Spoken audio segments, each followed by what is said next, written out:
момента можах да се извикам, майде ми.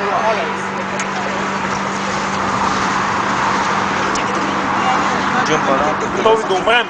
Jump around! Много яко. Там главата в земята и ще направи тук. В смисъл, мислиш, че ти можеш да седеш в моста, това е абсолютно невъзможно. Далече.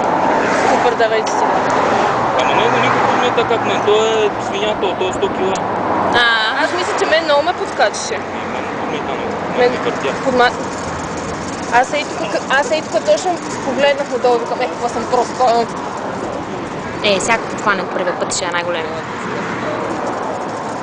Аз пък толкова много се мъчих да го хвана. Леле, колко разтегна въжето човек. Аз много ли го бях разтегнала? Опитах се да го отворя и паднах.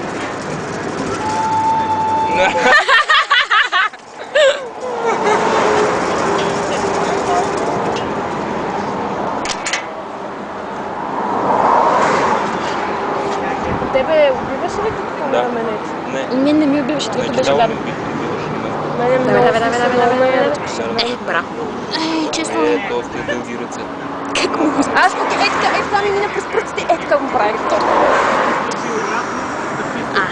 Аз какво обърках? И нищо не трябваше да хващаш въжето и аз. Как го спусна? Какво станало, човек? Той се завъртя. Много гадно.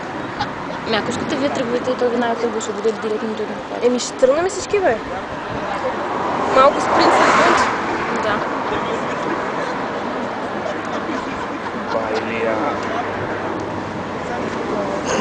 Оле, още ли му спи? То много се оплете. Какво прави сега? Върти го. Ама защо? Закачи се, те ще отвъртат! Да, точно. Остави го! Не чува, не викайте. Ле, колко е штур.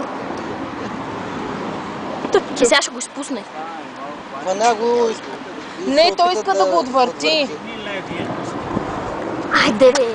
Да посали много глас. Да. Хвани го! Хвани го! Те ще... Хвани го! И раз. Ето, виждате ли? Малко глас е от полза. Готов е. Те ще го отвъртат сега. Мен ми отвъртяха също. Господин Бузов. Аз пък бях разбрала, че трябва да държа въжето. Колко формати не ставаш на този.